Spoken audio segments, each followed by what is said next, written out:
welcome to your monthly webinar from the IT Documentation Users Group. We've been fighting hard looking for content for everybody, so please do feel free to participate in the conversation. Today's presentation is how to start a process, which is a seemingly simple concept, but perhaps not so easy from what our research has shown us.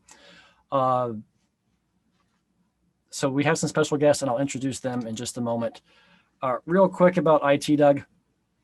This is a Facebook group for those who might have registered from somewhere else. We were founded in May 2018, originally as ITDUG, by Tracy Hardin, whose picture is on the screen. She runs an MSP called Next Century Technologies.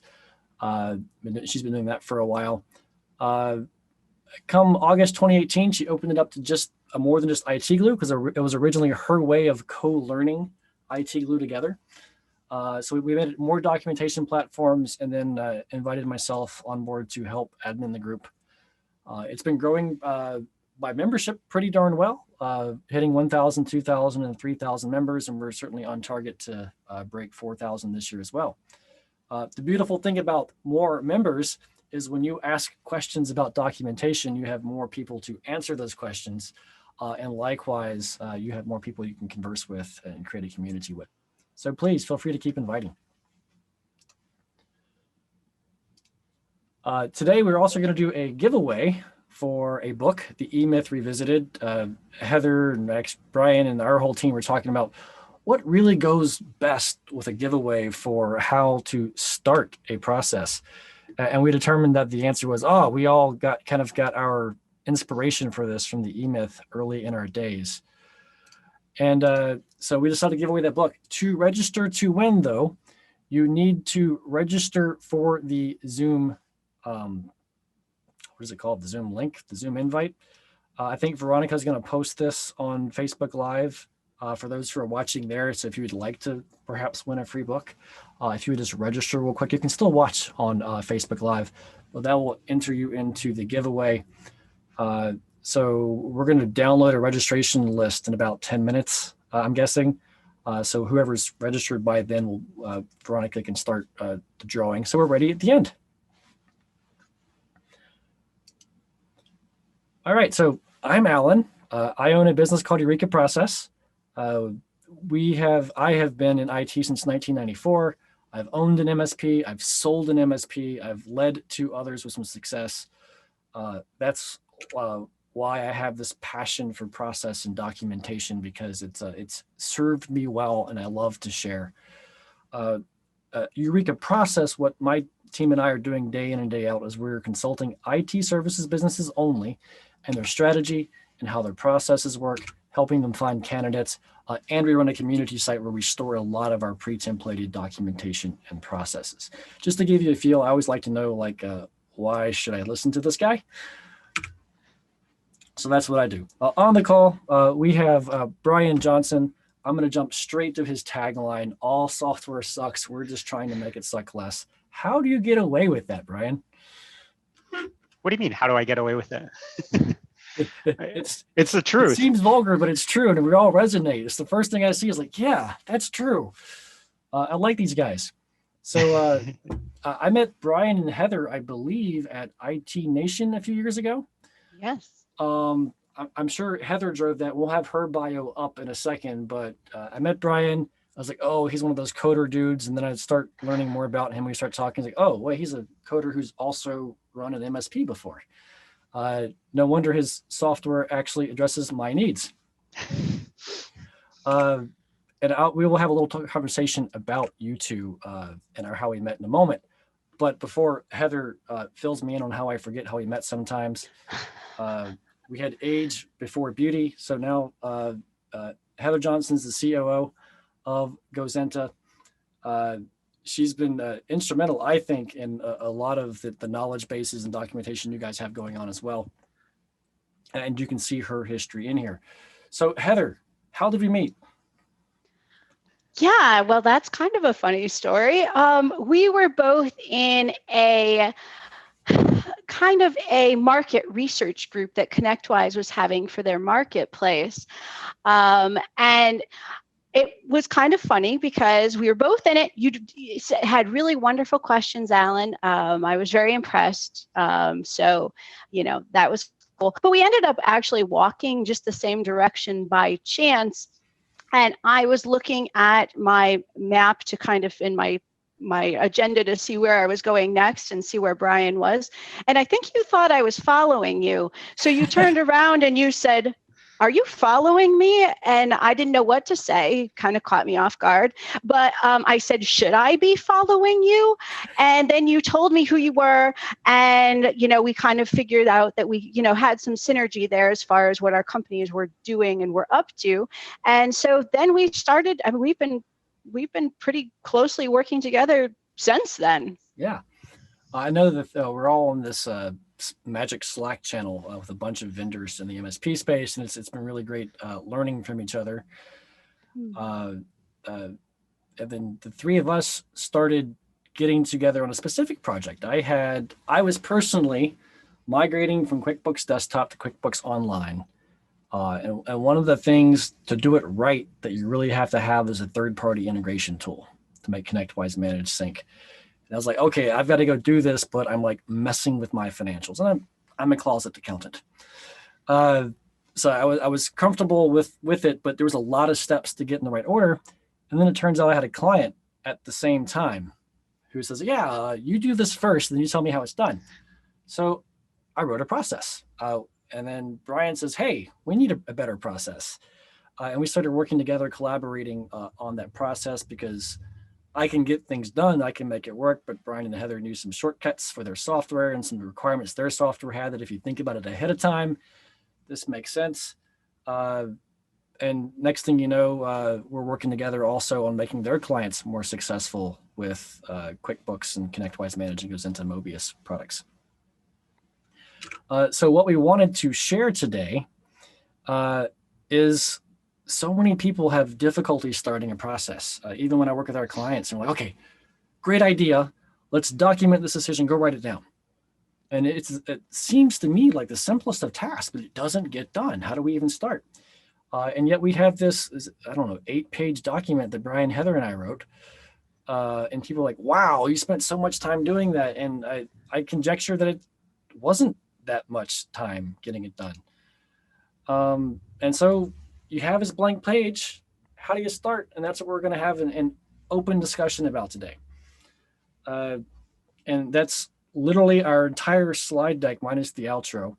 Did we have a poll, Veronica, we wanted to do to kind of gauge where our audience is at? Yes, we do. In Zoom, we have a poll. How does that work? I'm launching it now. Oh, cool. So there is a Zoom poll there for those on Facebook who can't see it.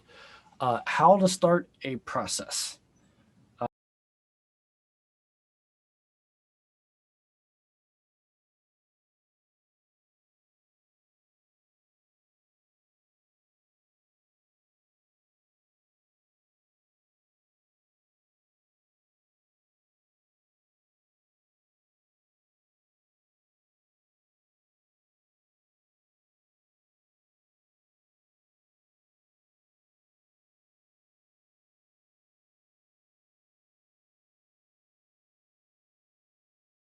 And since our slide deck is so boring today, we'll get full faces in here.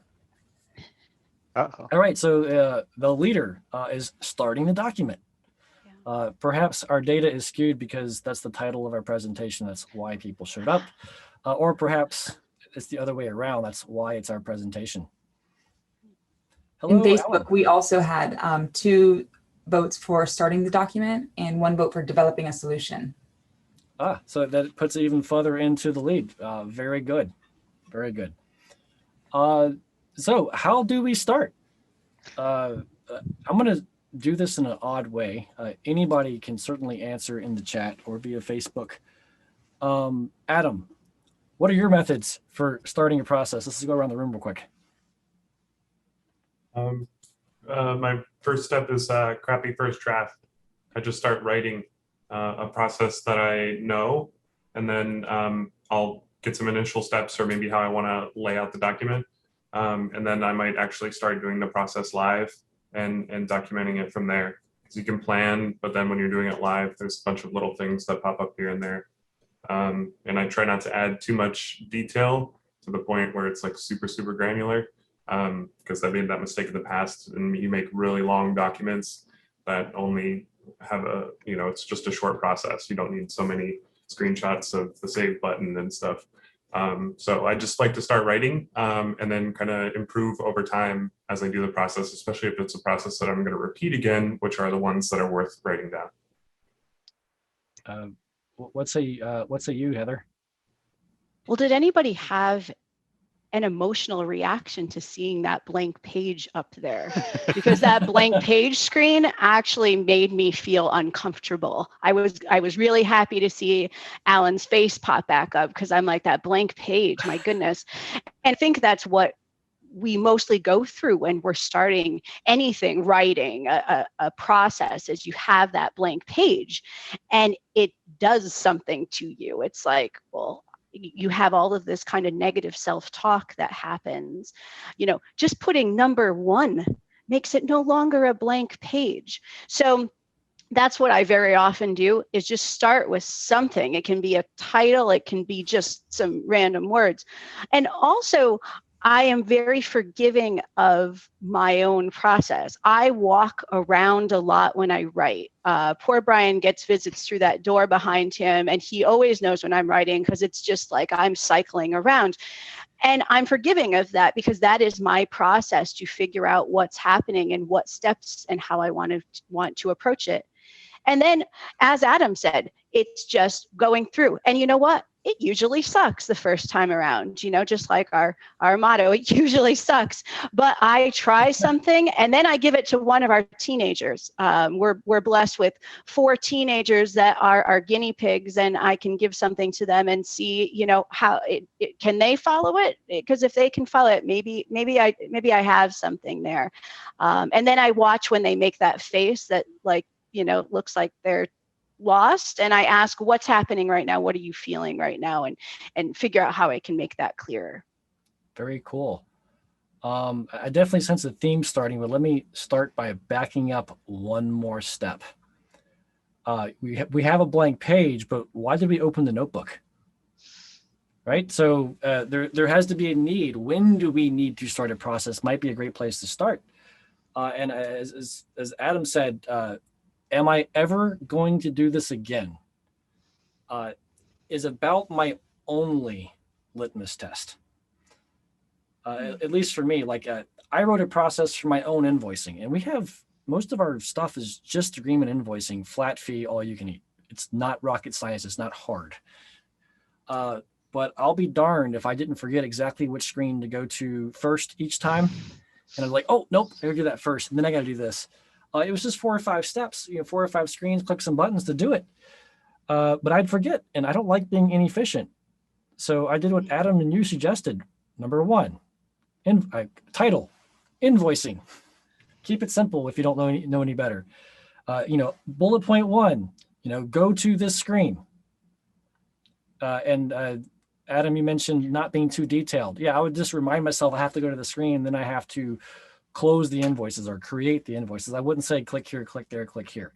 But this is the module, and this is the result. And hopefully I'm trained enough in my product already, or my PSA or my tool to be able to begin. So do you guys have other litmus tests for when do you start writing? I'm right there with you. I mean, I've done the same thing. I've written processes for myself. My processes for myself contain a lot less details than my processes for other people, but it's just, get down some bullets, because if I don't, I forget steps. With it's something for myself, I always end up doing it later than I should. It's like, I do this process once a month, and I sometimes forget to do step number 2, and I jump to step number 3. And you know what? I better make myself a list to go through just to make sure I get it right. Alan Miller in the chat says something similar. It's knowing your audience. Yeah. It's okay to write less if you're your own audience and you just need a reminder of what's next. It's okay to assume that when you're writing for your technicians that they know how to be technicians, or that they know how to use their PSA. And then you need even more detail if you're writing for a customer who doesn't know how, and that's why they called you. So definitely keeping your audience in mind. Great idea, Alan.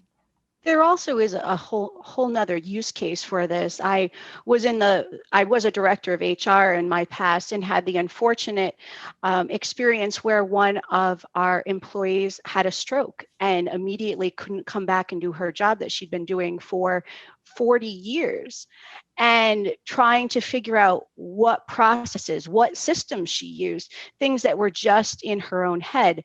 Now, we don't ever want to think about, those kind of situations, but even those processes that are just for us, say that you're sick for a week and you just can't get there. It's nice to be able to have everything so someone can just pick up and take over for you. Or on the positive side, sometimes companies grow really fast and all of a sudden you're hiring, and do you want to sit down and think, now what is it that I do on a daily basis? Or do you want to say, this is what I do financial wise, take this and go?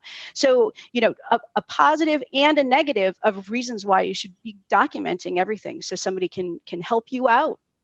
Yeah, that creating invoice process that I do for myself, it's part of our client onboarding now as well to create the invoice. And I just linked the process and it says, hey, I'm too busy this week.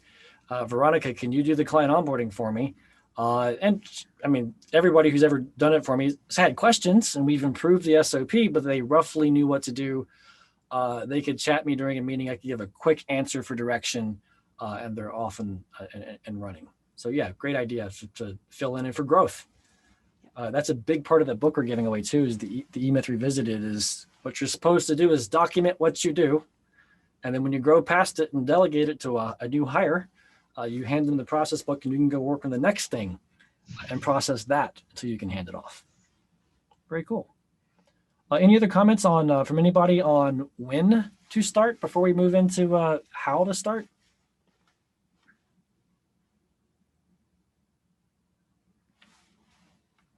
Not yet. Alan's being funny in the chat now, Alan Miller. My wife calls that the blonde book. As the only blonde she's dealing with regularly, I resemble that remark. So it's here's how you do the basics so you don't forget. I have all sorts of blonde jokes one day, Alan. We'll have to go over those maybe at a next conference.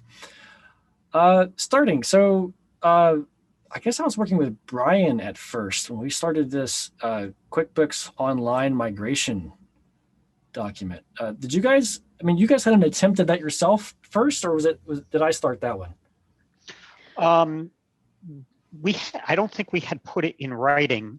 No. We went through it ourselves. I did it for us some years ago because we had already had Mobius for some time before we migrated from desktop to online ourselves. But we hadn't put it in writing for anybody else.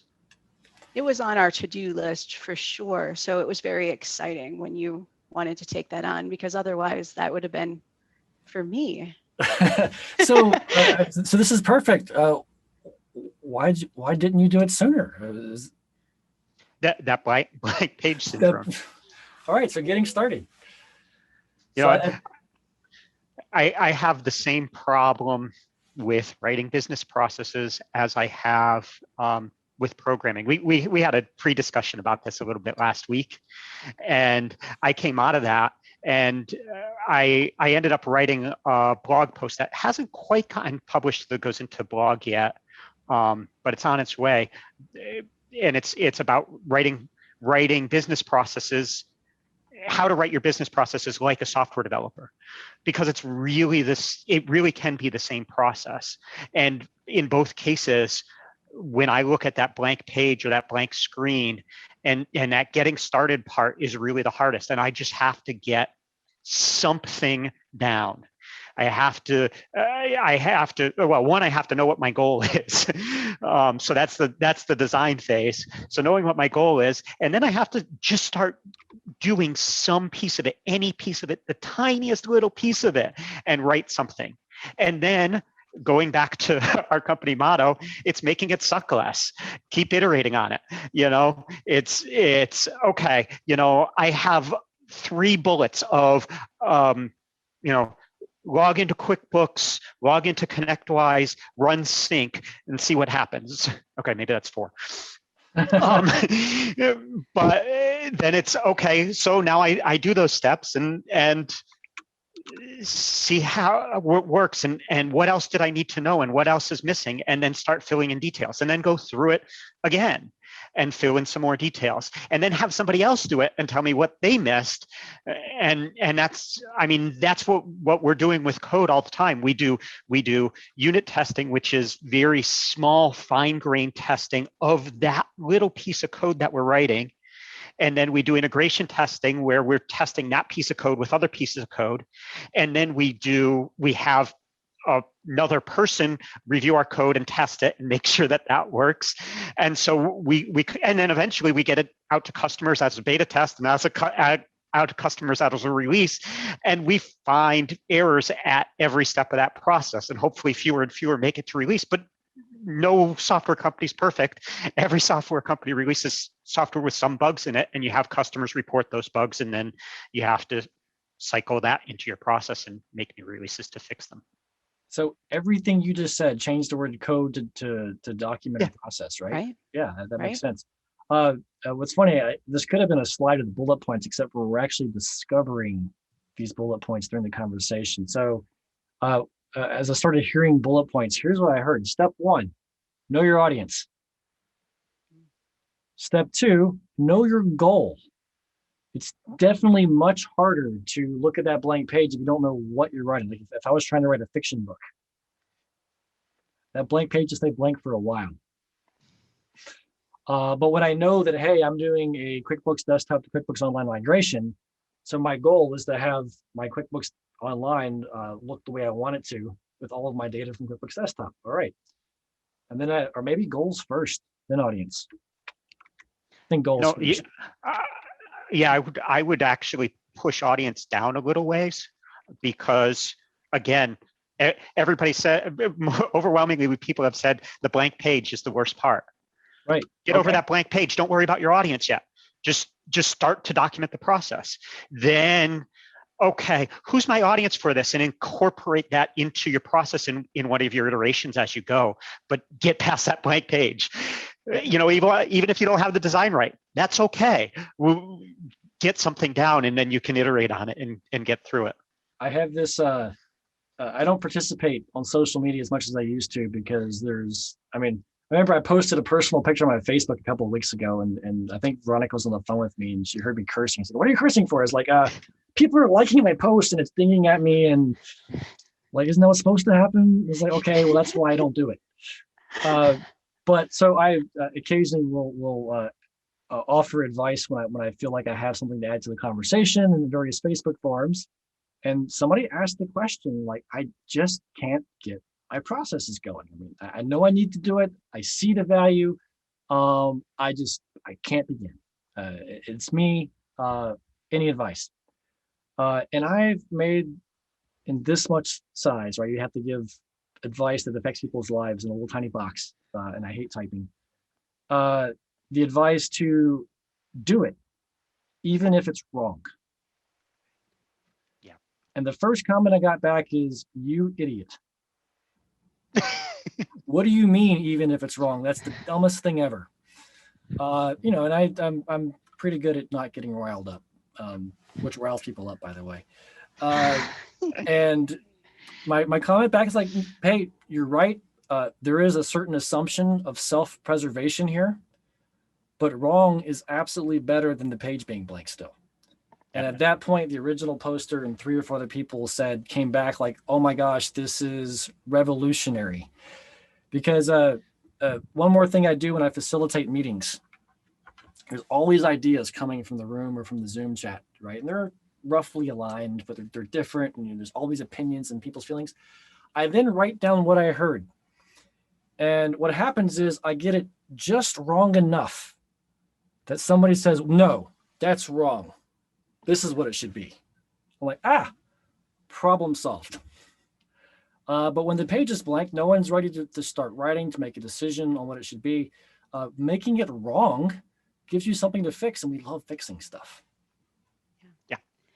And the process is going to be wrong at times. You could get the process refined and something happens and it's wrong again. It's a living document. You have to keep checking in and nurturing it because it's going to change. The process is going to change. And so you just kind of keep going with that.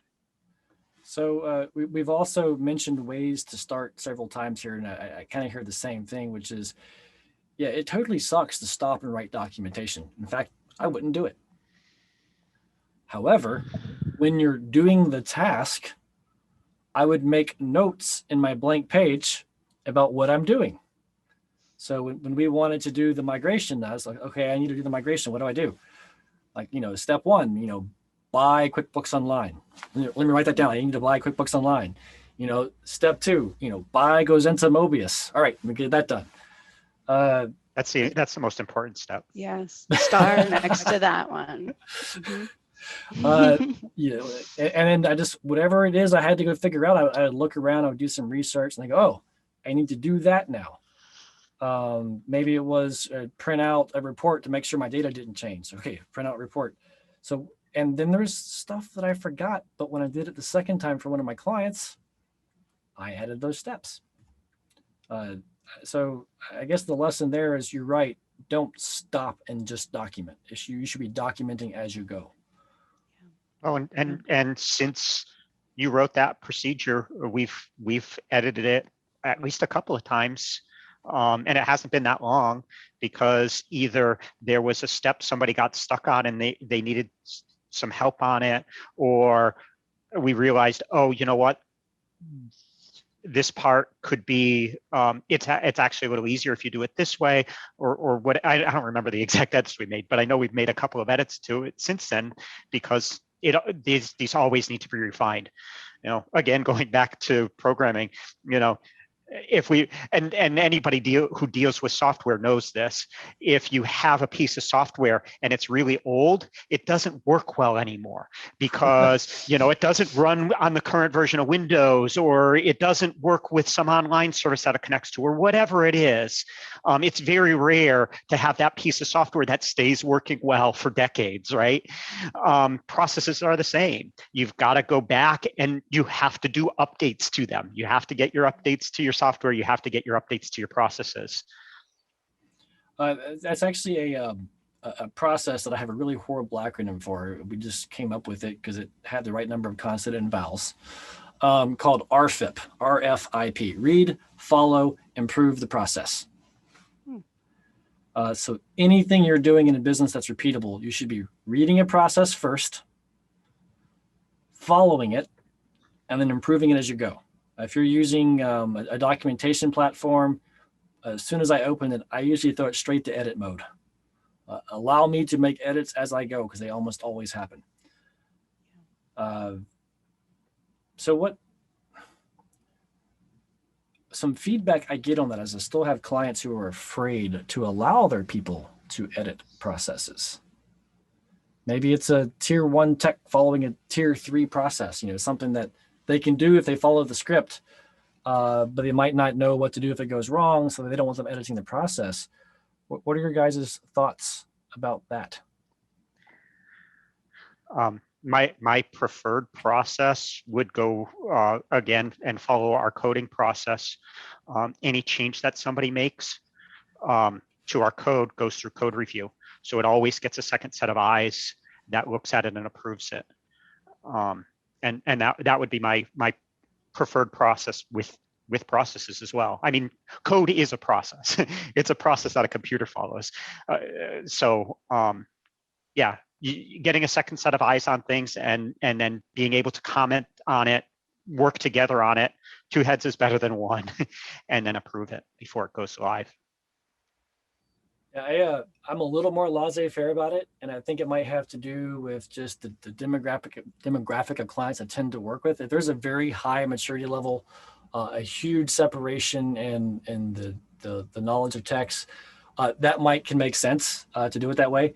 But so many of my clients are struggling just to get their initial book of documentation or to use your documentation. I'd rather them edit it and trust that there is some self-preservation in there when they're following things like, the old trick is when, oh, you read the advice online that says format C drive, which nobody ever runs that anymore. But will they follow it blindly? So hopefully you have the right knowledge to follow that and edit it properly. Well, and it's just like what we said about getting started, right?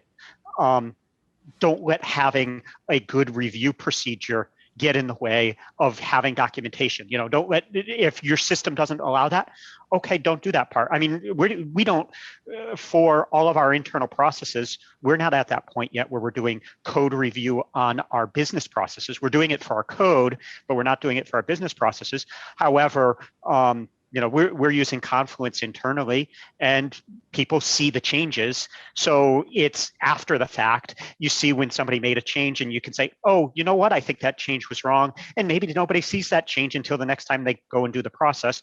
But we're also a team of, pretty skilled people. We don't have any real low level one people. So there's a lesser risk there. It's also going to depend on, how critical the process is, how critical it is to get right. If you're running a nuclear power plant versus doing your QuickBooks Online conversion, there's a difference there. But what's funny is our latest client does do stuff for nuclear power plants, and we're like, okay, we got to make sure our I's are dotted and our T's are crossed, and maybe even the J's are dotted too. Alan, going back to the blank page syndrome, maybe we can go around and talk about ways we can also get over that. Because essentially we just said get started, but sometimes that's a lot as well. And now this is the big secret that people are going to know, but my office is very loud when I do a process because I actually kind of talk to myself. Okay, I'm going to click this button over here, and that brings me to this screen, and I talk through all of it. That works for me. Does anybody have other things that work for them instead of, and maybe it is that you just type out what you're doing, but are there things that people do that might help with the just starting?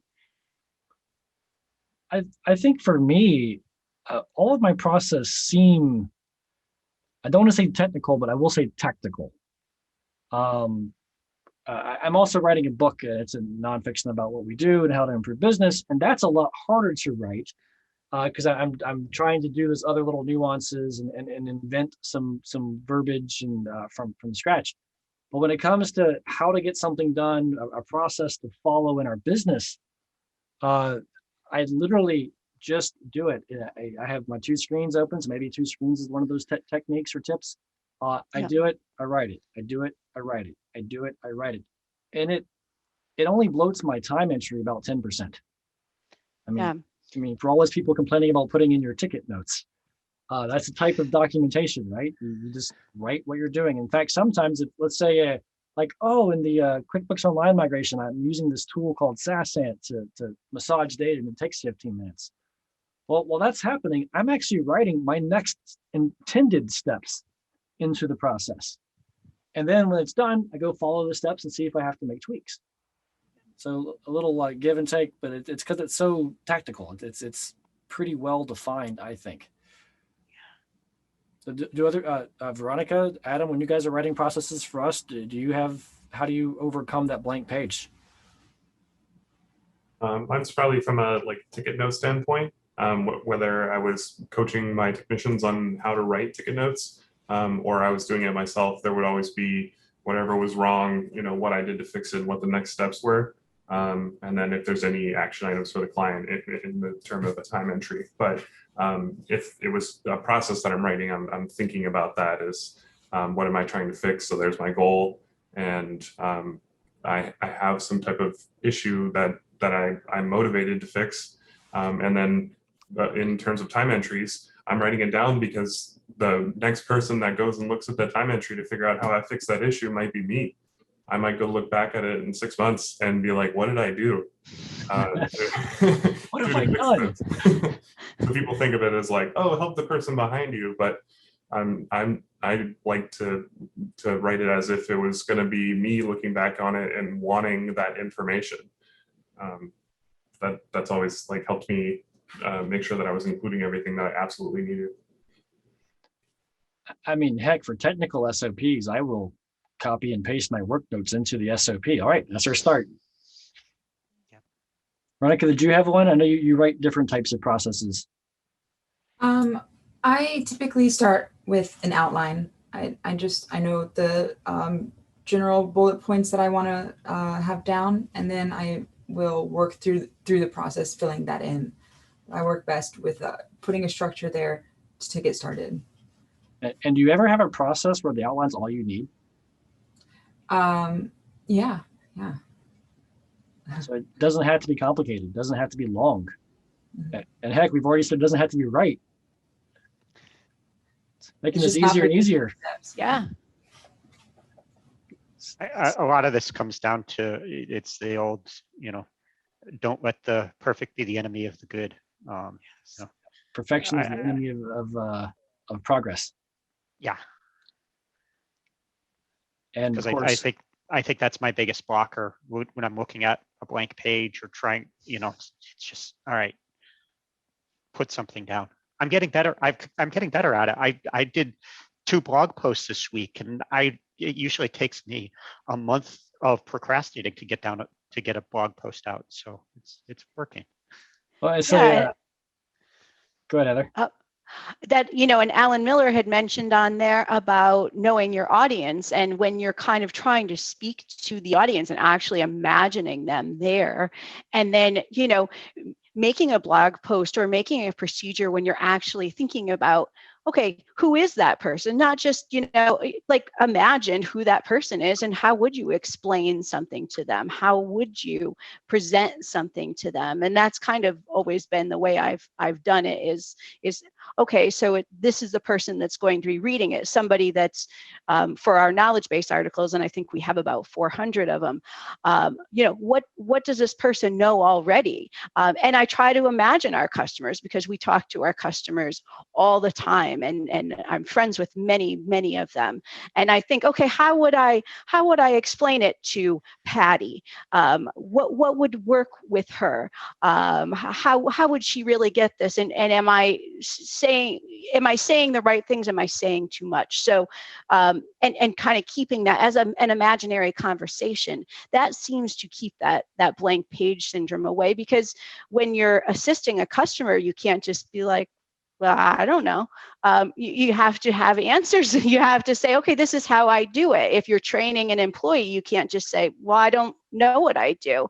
Imagine that employee and say, okay, so first step is I click this button over here because it does this, and then go through it that way when you're actually imagining that person next to you. That made me think of the next logical step from that advice, which is actually teach someone how to do this. Right. I mean, obviously that's not as efficient on time if you have 2 people involved, but if that helps you get the juices flowing and it's what's needed, so be it. I know, like, even when we're recording blog posts, sometimes some people get clammed up on the camera. I hate talking to a camera. I'd rather talk to you guys. So I've done it before. Okay, we're going to step in and I'm going to interview somebody, and then their answers become the blog post, the video blog post, or the written post. Because it becomes more conversational, and some of us are better at communicating that way versus in writing. So yeah, change the communication style as well. Yeah. I kind of take that from the opposite approach. If I want to make sure that we're doing a good job on processes about something, I try to communicate through the process. So we're onboarding a new employee.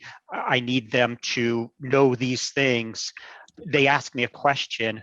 Rather than answering their question, I update the process and send them the update. So that way I know I'm getting the things that I need to get into the process, and I talk to the process instead of talking to them. If the process exists, absolutely. That's part of RFIP, read, follow, improve the process. Any question that's answered, your process should answer it. Or if the process doesn't exist, there have been cases where it's like, rather than answering your question, I'm going to do a very rough draft of the process in our Confluence and send you that page, and then let me know what questions you have, and let's work through it.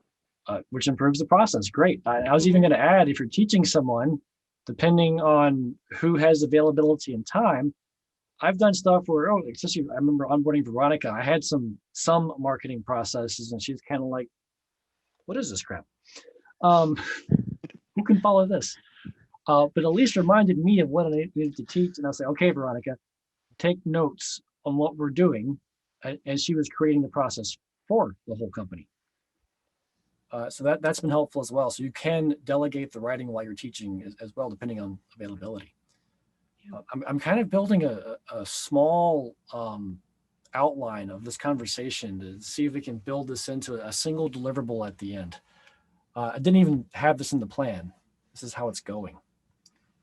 And that, Brian, what you just brought up, because I didn't think about that before. Very often I will say to Brian, how do you do this? And then he makes it into a process. I mean, why say to the person directly and still not have a process? Take those opportunities when somebody asks you how to do it, instead of telling them and then the next time telling them again. Make it into a process and then just direct them to it. Because there certainly have been times I said, oh, I'm sorry, I didn't know there was a process for that. And he said, I just created the process. So no, there wasn't when you asked. So that's a great way of trying to, keep on top of it and not having to answer those questions multiple times. I guess from where we're at, I guess it kind of helps that we're a remote company. So most of our communication is happening in writing anyway. Most of our communication is happening in Slack. So if I'm going to type out an answer to somebody in Slack, it's really not any more work to type it out in Confluence and send them the link, and then we have it. Right. Going back to blank page, since don't forget, we talked about step 1, know your goal. However you define your goal, that can be your title, and a title is a little better than a blank page still. You can even ask a question. How do I send invoices? All right, step 1. Now you have an answer, because you got to be a smart guy and answer it, or a smart gal and answer that question. Very cool. We can keep chatting. I want to share my screen for. I have a notepad up of what I've got so far. So, guess what, guys? We did it live. I wrote down what we were doing. I started a process today of how to start a process. That's something I would totally do. Now we're going to read it, and we're going to improve the process while we're following it. So step 1, know your goal. Step 2, start even if it's wrong. We talked about imagine teaching someone as one way to get there. Actually teach someone, or teach someone and delegate the writing task to them. Were there other specific goals? I guess it was do it, document while you're doing it, right? Yeah. Yeah. I type 1,000 words per minute, but it's all backspace keys. I guess Keith asked on Facebook about culture review with documentation instead of code review. When we do a code review, we have several things we're looking at in the code review. We're looking at, is the code style, is the layout of it the way we want it to be? We're looking for, readability. We're looking for, does it execute properly? Is there techniques that we can do differently? I think all of those things kind of apply to process review as well. Is the process in the structure that we like to use, if we like to use a template or something like that? And what else did I say? Are there techniques that we could use to make this process more efficient? So again, that can be the same with code or with a process. Hey, is there a way that we can do this in less steps, and let's apply that. And then I think, your culture, does the process fit with your workflow and culture, is what Keith asked. And I think that can be one of those check boxes. Does it fit with everything else we're doing? And that's part of your review process. I don't know that it's a different review. It's one of the steps in your review. one of the things that we do on our side as far as our knowledge base articles and making our processes there is at Gozynta, we really focus everything around empathy. Empathy for our customers, empathy for each other. So all of our workflow we do when we look at our processes, we look and we say, have we encompassed and incorporated empathy in every step of what we're doing? So that is, I think, how we bring the culture and the workflow and make sure that that's working. And then listening to what people are seeing when we see a customer that's struggling with a process that we have for one of our products, then it's time to look back, talk to them and see, what is working, what isn't, how can we be empathetic to what their needs are. Culture is a big, scary word because culture to me means everything else. Yeah. Every behavior, every thought, every emotion, every process that's happening that's not in writing is culture. And everything that is in writing is contributing toward culture. So that's a great question, Keith. I do feel like it's a very advanced topic, and those things match.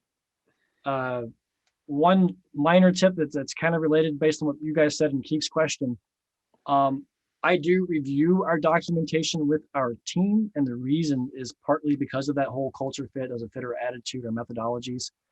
So for example, many documentation systems either have a reporting log, what's been updated, or can communicate to a Slack or Teams channel.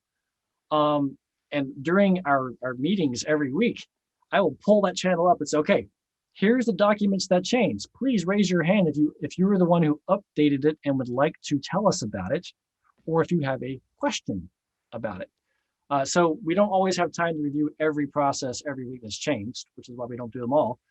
But somebody can say, whoa, I see somebody changed the Active Directory user creation script. Oh, what is that about? Because I wrote that. And they stop and they review it real quick together and get on the same page. Or things like that. It puts what's changed up to the front, keeping that in front of the culture. And so if you do have questions, by the way, get them in because we're short on time. I wanted to add two things, and this is kind of a strong statement. In my mind, especially in the IT services business, probably all businesses, there are only two types of failures. Two types of employee failures. Failure to follow a process or failure to live up to your core values. And if your core values aren't in writing, it's hard for them to fail. There's certainly morality clauses, I guess. And if you don't have a written process, it's really difficult to hold them accountable to that as well. So whenever I see, a ticket went wrong, a sale went wrong, whatever the case is, I look back and say, hey, did you follow the process? Yes. What's wrong with the process? And we go fix that. And what's cool about the culture piece of that is we're no longer talking about how Mary Jane did a bad job. We're saying, oh, hey, Mary Jane, we had a problem with this ticket. Let's go over the process together and see what we can make better. So now it's teamwork versus adversarial. And it also, both of those things together, along with the communicating through the process that Brian mentioned, creates a culture of documentation and process as well. Because every answer we have is, hey, let's look at our documentation. Oh, something went wrong. Let's look at our process that's in our documentation system. And people begin to naturally want to RFIP, read, follow, improve the process, iterate it, because that's how the team works best together. I'd just throw in, there's no one right way to do any of this. Exactly. Alan and I have said some things that are a little bit opposite each other, but they both work. It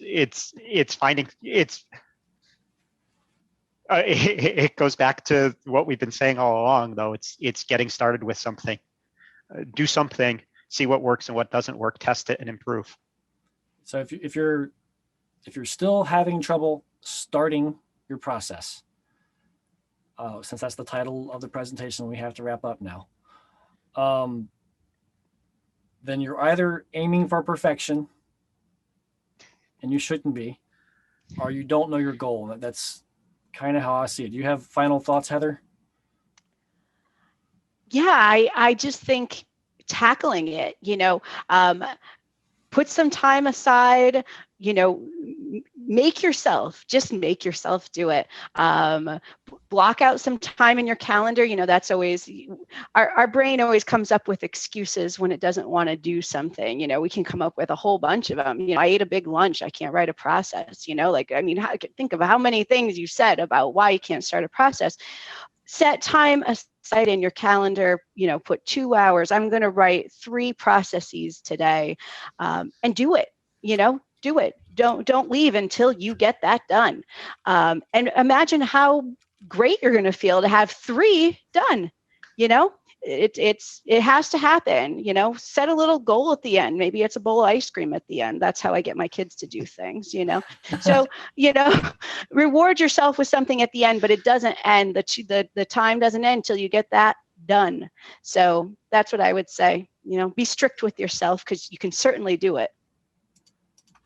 Yeah, Alan's picking on Alan Miller's picking on how wrong my stuff is. But see, I got it in writing. I got it wrong, and now people want to correct me, which is perfect. Mission accomplished. I will expand this before I publish it, Alan, that RFIT means read, follow, improve the process. Good catch, though. Who knows? I might have gotten lazy. Brian, any final thoughts before we do our door prize drawing? I don't know. I think we've covered it. I had some thoughts a moment ago, and then I started listening to you again and forgot what my previous thought was. I make people go numb when I talk. I get that all the time. I could repeat myself some more, but All right, Veronica, do we have a winner on our door prize? Yes. Spinning the wheel. Paul P. He's Paul P. All right, Paul. Congratulations. congrats, Paul. Veronica will reach out to you via your email address that we have for registration and He figure said out. he's here in the chat. He didn't fall asleep. Yay, Paul is here. I don't know if we have time. Yeah, we have time. Paul, have you read this book yet? See if he responds fast enough in the chat. Because we can always send an alternate, because the E-Myth is a pretty well-read book. But if you haven't, definitely worth the read. We'll have to get Ray on here if Ray's a big process and documentation guy of OIT VoIP as well. So Brian, Heather, thank you very much for joining me. I should probably pull up the rest of this presentation, which is not a whole lot to it. So I know we weren't here to pitch Gozynta, but I do appreciate you guys joining us. Their contact information is on the screen.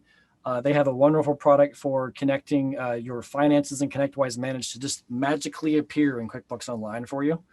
I personally use it and I recommend it. They also have a ticketing via text message. If you're having trouble getting a hold of your clients and they just respond better to text messages, or a few of them do, you can still keep that conversation inside of ConnectWise Manage using their Tix product. So do check it out at gozynta.com. Both products are listed there. And their other contact information is up there. We're at eurekaprocess.com. I'm sure we're pretty easy to find.